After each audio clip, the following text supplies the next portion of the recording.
بسم اللہ الرحمن الرحیم۔ آج میں آپ کے سامنے ایمان کے حوالے سے بہت اہم موضوع پر بات کروں گا، اور وہ موضوع یہ ہے کہ اپنی نسلوں کے ایمان کی فکر کریں۔ آج مادی ترقی کی دوڑ میں ہر انسان ایک دوسرے سے آگے بڑھنے کی کوشش کر رہا ہے، اور اس ترقی نے جو انسانوں کو اندھا کر دیا ہے اور انسانوں کو پیسے کے پیچھے اس قدر پاگل کر رکھا ہے کہ وہ اپنے دین اور ایمان کو بھول چکے ہیں۔ آپ اس کا اندازہ اس بات سے لگا سکتے ہیں کہ ہمارے ملک سے کتنے نوجوان، اور یہ صرف ہمارے ملک پاکستان کا حال نہیں ہے، یہ دوسرے ملکوں کا بھی یہی حال ہے، اسلامی ممالک کا، کہ پیسے کے لیے، اسٹیٹس کے لیے، شہرت کے لیے، دوسروں پر فخر اور بڑائی جتانے کے لیے آج ہماری نوجوانوں کی اکثریت وہ یورپی ممالک اور غیر اسلامی ممالک کی طرف دھڑا دھڑ جا رہی ہے کہ اچھی وہاں سے تعلیم لے لیں، اپنا مستقبل اچھا بنا لیں تاکہ ہم ترقی کر سکیں، ہمیں کوئی جاب اچھی مل جائے، اسکل سیٹ اپنا بہتر کر لیں۔ اور ان کے والدین بھی اس چیز پہ انکریج کرتے ہیں۔ یہ ساری چیزیں بری نہیں ہیں، اسکل سیکھنا برا نہیں ہے، دنیاوی ترقی کرنا برا نہیں ہے، آگے بڑھنا اسلام نے اس کی کوئی ممانعت نہیں کی، لیکن اگر انسان صرف پیسے کو ہی اپنا مطمع نظر بنا لے اور اس کے سامنے کوئی بڑا واضح مقصد نہ ہو، اور وہ صرف دولت، شہرت، اختیارات، طاقت، ان چیزوں کی دھن میں اپنی زندگی کے مقصد ہی کو بھول جائے اور اپنے رب کو بھول جائے اور حلال و حرام کی تمیز کو چھوڑ دے اور اپنے ایمان کو داؤ پہ لگا دے، وہ اخلاق سے عاری ہو جائے، اپنے دین کی اہمیت کو نہ سمجھے، دینی تعلیم حاصل نہ کرے، جائز ناجائز کا اسے پتہ نہ ہو، قرآن مجید نہ پڑھے، اسے نماز کا ترجمہ نہ آتا ہو، اور وہ دین کے معاملے میں کچھ سیریس ہی نہ ہو، اسے اپنے نفس کی اصلاح کی فکر نہ ہو، نفس کا پجاری بن جائے، خواہشات کا پجاری بن جائے، زندگی کے معاملے میں اس کا کچھ سیریس ایٹیٹیوڈ ہی نہ ہو، اور وہ لذت سے، خواہش کی پیروی سے اور وقت برباد کرنے سے، ان چیزوں سے نکل کے یہ ہی نہ سوچے کہ اللہ نے مجھے پیدا کیوں کیا ہے اور مجھے دنیا میں زندگی گزار کے آخرت کی طرف جانا ہے، اور وہاں مجھے ان نعمتوں کا حساب دینا ہوگا۔ تو جب وہ ان ساری چیزوں کو چھوڑ کے صرف دنیا کے پیچھے پڑ جائے تو ایسی تعلیم دنیا میں تو شاید کچھ فائدہ اسے دے دے، لیکن آخرت میں ایسی تعلیم الٹا اس کے لیے اس کے خلاف حجت بن جائے گی۔ میں آپ کے سامنے ایک ریسرچ رپورٹ رکھوں گا جس سے آپ اندازہ لگا سکتے ہیں کہ وہ لوگ جو اسلامی ممالک سے پیسے کے لیے، اچھے لائف سٹائل کے لیے، فیوچر کے لیے، کامیابی کے لیے آگے بڑھنے کی دوڑ میں یورپی اور غیر اسلامی ممالک میں جا کے سیٹل ہو جاتے ہیں، ان کا دین اور ایمان کس قدر خطرے میں پڑ جاتا ہے۔ اس کے لیے میں سید علی طنطاوی رحمہ اللہ، مصر کے بہت بڑے عالم جو گرینڈ امام آف الازہر یونیورسٹی بھی رہے، ان کی گرینڈ ڈاٹر، ان کی جو پوتی ہیں، انہوں نے یہ ریسرچ کنڈکٹ کی جو میں آپ کے سامنے آج رکھوں گا۔ وہ لکھتی ہیں کہ ہمارے دادا یعنی سید علی طنطاوی ہمیں یورپ اور غیر اسلامی ممالک میں سیٹل ہونے سے منع کرتے تھے. چونکہ دادا بہت بڑے عالم دین تھے، اس لیے ہمارے پاس بہت ساری اپرچونٹیز تھیں کہ ہم کسی اچھے یورپی ملک میں جا کے سیٹل ہو جائیں، لیکن ہمارے دادا جان ہمیشہ ہمیں منع کرتے. تو اس وقت ہمیں یہ سوچ آتی تھی کہ اتنے بڑے عالم ہونے کے باوجود، اتنے بڑے مفکر ہونے کے باوجود ان کی کیسی وہی دقیانوسیت والی سوچ ہے، کتنے آرتھوڈوکس ہیں، یہ کتنی پرانی ذہنیت کے مالک ہیں کہ ہمیں ترقی کرنے سے منع کر رہے ہیں، ہمیں آگے نہیں بڑھنے دیتے. تو فرماتی ہیں کہ ہمیں اس وقت یہ بات سمجھ نہیں آتی تھی،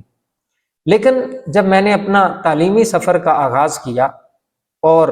ریسرچ شروع کی اور یورپی ممالک کے دورے کیے، تو پھر مجھے یہ بات بالکل اچھی طرح سمجھ آ گئی کہ ہمارے جو دادا جان تھے وہ کس قدر دور اندیش تھے، وہ کس قدر اعلیٰ بصیرت کے مالک تھے، وہ کس قدر مستقبل شناس تھے، اور کس طرح سے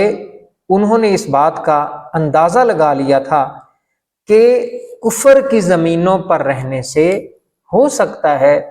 آپ اپنا ایمان تو بچا لیں،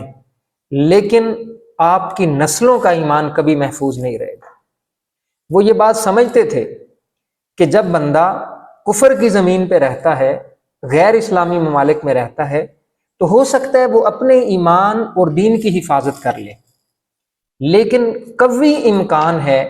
کہ اس کی بعد میں آنے والی نسلیں دین اور اسلام کو چھوڑ کے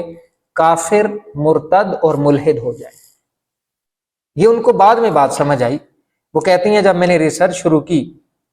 اور یورپی ممالک کے میں نے دورے کیے، تو ایک مہاجر خاندان جن کا خاندان رمضان خاندان کے نام سے مشہور تھا، جیسے ہمارے یہاں چودھری ہوتے ہیں، یہ ملک ہیں، یہ راجپوت ہیں، یہ ارائی ہیں، وغیرہ وغیرہ. اسی طرح ایک رمضان خاندان تھا جو یورپ میں ہجرت کر کے چلا گیا تھا. تو انہوں نے اس خاندان کے اوپر ریسرچ کی اور ان کے شجرات کو کھنگالا. 5000 کے قریب افراد کا ایک خاکہ تیار ہوا، ایک لسٹ تیار ہوئی، اور جب ان کو سٹڈی کیا گیا تو اب آپ اس بات کو دل تھام کے سنیے گا اور یہ آپ کو حیران کر کے رکھ دے گی. اور یہ جو شماریات ہیں، یہ جو سٹیٹسٹکس ہیں، یہ جو اعداد و شمار ہیں، یہ آپ کو حیرت میں ڈال دیں گی. ان کی ریسرچ جب انہوں نے کنڈکٹ کی تو وہ کہتی ہیں میری ریسرچ کے نتائج یہ نکلے کہ وہ خاندان جنہوں نے 100 سال پہلے یورپ ہجرت کی تھی، ان کی نسلوں میں سے 96% لوگ غیر مسلم ہو گئے تھے، اور وہ خاندان جنہوں نے 80 سال پہلے یورپ کی طرف ہجرت کی تھی، ان کی پشتوں میں سے تقریباً 75% لوگ غیر مسلم ہو چکے تھے. اور وہ خاندان جنہوں نے 60 سال پہلے یورپ کی طرف ہجرت کی تھی، ان میں سے تقریباً 40% لوگ عیسائی اور نصرانی ہو چکے تھے. اور وہ لوگ جنہوں نے 40 سال پہلے یورپ کی طرف ہجرت کی تھی، ان کے بچوں میں سے تقریباً 25% اسلام کو چھوڑ چکے تھے اور ملحد ہو چکے تھے. تو یہ وہ اعداد و شمار ہیں جن سے اندازہ لگایا جا سکتا ہے کہ کس طرح سے بچوں کے دین کے اوپر، ایمان کے اوپر، ان کے اخلاق کے اوپر، ان کے رویوں کے اوپر کفر اثر انداز ہو رہا ہوتا ہے. اگر آج ہم اپنے معاشرے کا جائزہ لیں، دونوں طرف سے، بچوں کی طرف سے اور والدین کی طرف سے، تو ہمیں سخت مایوسی ہوتی ہے کہ انفارچونیٹلی آج والدین تھوڑے سے پیسوں کے لیے، شہرت کے لیے، خاندان میں اپنی بڑائی کے لیے، دوسروں پر فخر جتانے کے لیے اپنے بچوں کو دڑا دڑ Europe, America, Canada, France, Australia, Germany, Italy, ان ملکوں میں بھیج رہے ہیں. لیکن ان سے یہ پوچھا جائے کیا آپ نے ان کی دینی تربیت بھی کی ہے؟ کیا آپ کے بچوں کو نماز بھی آتی ہے ترجمے کے ساتھ؟ کیا انہوں نے قرآن سیکھ لیا ہے؟ کیا انہیں پتہ ہے کہ اللہ قرآن میں ہمیں کن چیزوں سے منع کر رہا ہے، کن چیزوں کا حکم دے رہا ہے؟ کیا ان کی ایمانی قوت اتنی زیادہ ہے کہ یہ کفر کے ماحول میں کفر کو اپنے اوپر اثر انداز نہیں ہونے دیں گے؟ کیا انہوں نے اس چیز کا اہتمام کر لیا ہے کہ اگر ان جوان بچوں کو وہاں چھوڑ دیا جائے تو ان کے ایمان، اخلاق اور دینداری کی حفاظت کا کون ذمہ دار ہوگا؟ اگر یہ ساری باتیں نہیں کی، اس کا مطلب یہ ہے کہ ہم ایک بہت بڑے خسارے میں جانے والے ہیں۔ اور یہی سوال ان بچوں سے ہے جو ہائر ایجوکیشن کے لیے، ملازمت کی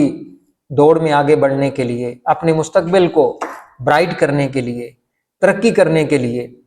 ملازمت کے لیے، پیسہ کمانے کے لیے، جاب کے لیے، سٹیٹس کو کے لیے، وہ آج پاکستان اور دوسرے اسلامی ممالک کو چھوڑ کے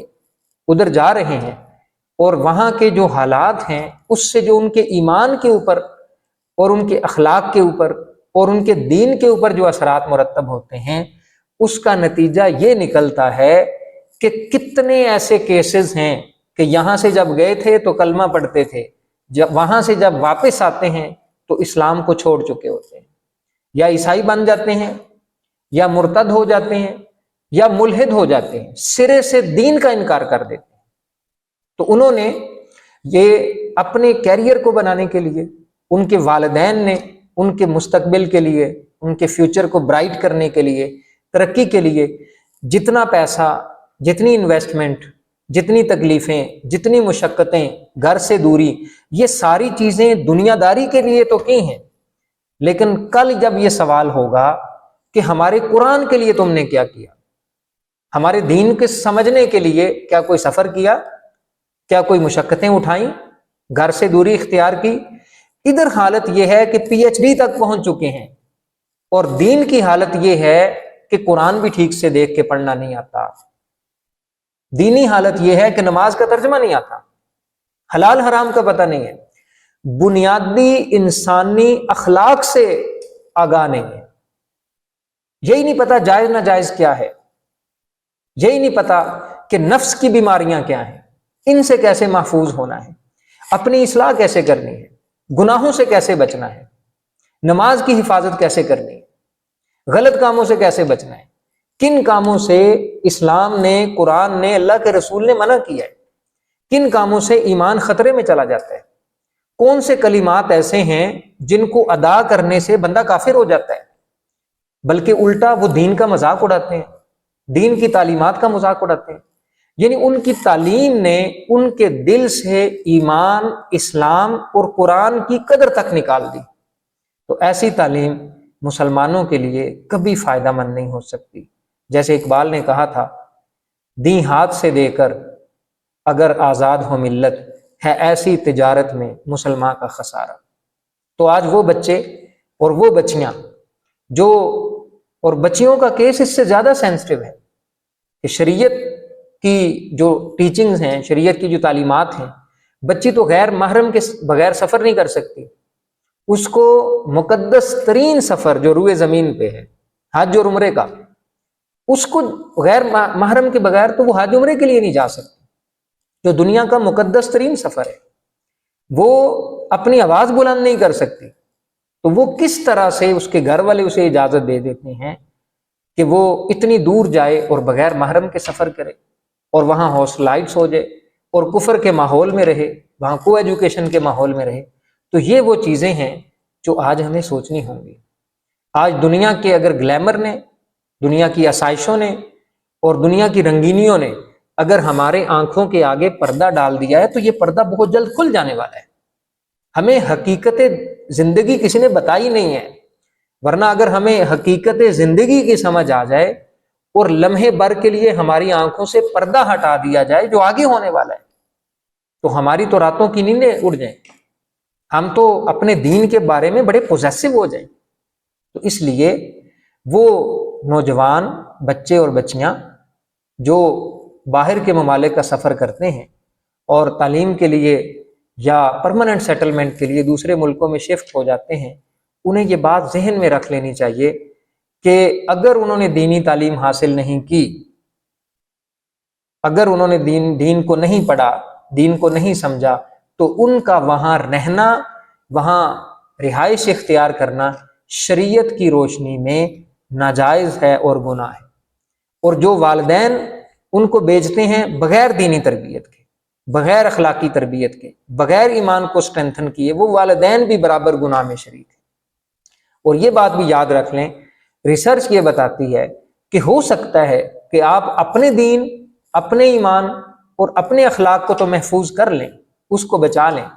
لیکن آپ کے بعد آنے والی جو نسلیں ہیں، آپ ان کے ایمان کی حفاظت نہیں کر سکتے۔ ایسی تحقیقات ہیں، ریسرچ ہیں، اسٹڈیز ہیں جو بتاتی ہیں کہ خود تو لوگ مسلمان تھے اور بڑے کٹر مسلمان تھے، لیکن کچھ عرصہ گزرنے کے بعد ان کی نسلوں میں جو لوگ آئے، جو بعد میں ان کی پشتیں آئیں، وہ مسلمان نہیں رہے، وہ دین کو چھوڑ گئے۔ اس سے کہیں یہ مطلب نہ لیا جائے کہ میں اعلیٰ تعلیم کے خلاف ہوں، یا باہر سے ڈگریز لینے کے خلاف ہوں، یا باہر ٹریول کرنے کے خلاف ہوں، ایسا نہیں ہے۔ میں صرف یہ کہنا چاہتا ہوں کہ جتنی انرجی اور جتنی انویسٹمنٹ آپ نے دنیاوی ڈگریوں کے اوپر کی ہے، اتنی انویسٹمنٹ آپ کو اپنے دین کے اوپر بھی کرنی چاہیے، دینی تعلیم حاصل کرنی چاہیے، اور اپنا ایمان، اپنا اخلاق، اپنا کردار، اپنی ویلیوز، اپنے ایتھکس اور اپنا تزکیہ نفس، اس کو اتنا سٹرونگ کر کے وہاں جائیں کہ وہ والا ماحول آپ کے اوپر اثر انداز نہ ہو سکے، آپ بلکہ اس ماحول کو چینج کریں، آپ وہاں اسلام کی دعوت دیں، آپ کے کردار سے لوگ متاثر ہوں، آپ کے اخلاق کو دیکھ کے لوگ اسلام کو، قرآن کو پڑھنا چاہیں، آپ کے نبی کو پڑھنا چاہیں۔ لیکن اگر الٹ ہو رہا ہے کہ بجائے ان کو تبدیل کرنے کے آپ کی ذہنیت تبدیل ہو رہی ہے، آپ اسلام سے دور جا رہے ہیں، تو ایسی تعلیم سراسر گناہ ہے، اور ایسی تعلیم کا آخرت میں کوئی فائدہ نہیں۔ اور بطور خاص وہ جو بچیاں جو باہر کے ممالک میں چلی جاتی ہیں، ان کو ان چیزوں کا ریویو کرنا چاہیے۔ ان کو مس گائیڈ کیا گیا ہے، وہ ناسمجھی کی وجہ سے، اممیچورٹی کی وجہ سے اگر کوئی اس طرح کا سٹیپس لے رہی ہیں، تو ہمیں ان کو گائیڈ کرنے کی ضرورت ہے، ان کو بتانے کی ضرورت ہے کہ آپ کی اصل رسپانسبلٹی کیا ہے، اللہ اور اس کے رسول نے آپ کے اوپر کیا ذمہ داریاں عائد کی ہیں، اور کیا آپ ان ذمہ داریوں کو نبھا رہی ہیں یا کہ نہیں نبھا رہے۔ تو اگر ہم اللہ اور اس کے رسول کی تعلیمات کو چھوڑ کے کوئی اور طریقہ کار اختیار کریں گے، چاہے وہ معاشرتی طور پہ ایکسیپٹیبل کیوں نہ ہو، چاہے وہ ہماری رائے میں ٹھیک کیوں نہ ہو، لیکن اس میں سراسر نقصان ہے، خسارہ ہے۔ اللہ تعالیٰ سے دعا ہے کہ ہمیں اپنے اور اپنی نسلوں کے ایمان کی فکر کرنے کی توفیق عطا فرمائے۔ وما علیہ الا البلاغ۔